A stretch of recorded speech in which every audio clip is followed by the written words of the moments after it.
Avec une bonne fréquentation dès l'ouverture, le forum des associations organisé par la ville de Limoges permet à près de 300 structures de profiter d'une visibilité et d'un contact direct avec la population. Pour les associations, cette nouvelle édition doit permettre de reconquérir adhérents et bénévoles. On est tous effectivement à la recherche de bénévoles. C'est un petit peu la difficulté que l'on peut avoir. Il y a des bénévoles qui ont quitté les associations à cause des conditions sanitaires et voire pourquoi pas du désengagement que les uns et les autres ont pu apprécier en dehors des associations. Donc on est aussi en recherche de ça, bien évidemment. C'est vraiment notre priorité. On a déjà eu une perte d'adhérents qui a été essentiellement liée à la crise sanitaire. Et dans ces adhérents, on avait quelques bénévoles. Donc aujourd'hui, on se retrouve avec un effectif un peu réduit. Mais des bénévoles, pour quoi faire ? Dans tous les secteurs. Dans tous les secteurs, que ce soit les actions éducatives, les manifestations, la communication, dans tous les secteurs. Mais il y a des secteurs prioritaires, comme les actions éducatives. Parce que nous sommes 2 aujourd'hui et c'est un peu juste par rapport à la demande.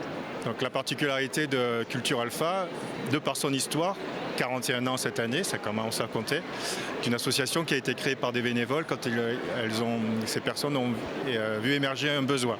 Donc l'apprentissage du français dans le cadre d'ateliers vers l'orientation professionnelle, ça peut être l'apprentissage du français à long terme pour une connaissance et un accès à la citoyenneté, ça peut être aussi pour les jeunes, plus jeunes, donc qui sont également en recherche d'emploi ou pour l'obtention des titres de séjour.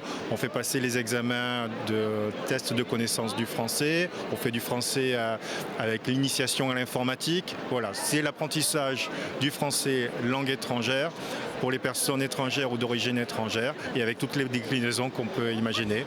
Alors sur les bénévoles, on avait la chance d'avoir un vivier important de bénévoles à notre association avant le Covid.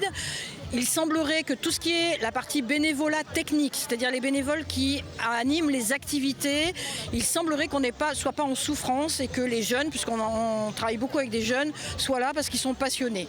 On a plus d'interrogations sur les bénévoles qui s'occupaient plus de la logistique, l'organisation des manifestations, l'entretien des locaux, du matériel, qu'on n'a pas vu pendant 18 mois quasiment. Bon, on a encore des contacts, mais il va falloir qu'on travaille beaucoup pour les remotiver, qu'on les lance dans un nouveau projet pour les ramener à nous. Les associations plus jeunes sont venues en quête d'une certaine identité et avec l'espoir de conquérir le plus grand nombre. Montrer un peu notre passion, notre association, parce qu'on est une association toute jeune, on a 2 ans, 3 ans d'ouverture. Donc voilà, de montrer un peu ce qu'on fait, essayer d'attirer du monde dans le milieu du wargame, de la figurine et du modélisme. À l'association, on apprend à peindre, on apprend aux débutants à acquérir les bases en fait, pour pouvoir monter leurs figurines, les peindre et puis commencer à jouer.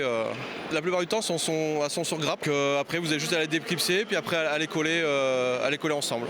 On a à 3 coprésidentes fondé cette association toute neuve là depuis le mois de juin pour tenter de soutenir la qualité de vie des familles. Vous êtes venus au forum pour quoi faire ? Alors l'idée c'était de nous faire connaître en tant que nouvelle association d'une part et puis peut-être de trouver des adhérents pour lancer des projets. La grande diversité des associations permet aux néo-limougeaux et aux anciens de découvrir une offre complète. Le forum se poursuit jusqu'à dimanche soir au Palais des Expos de la Batide.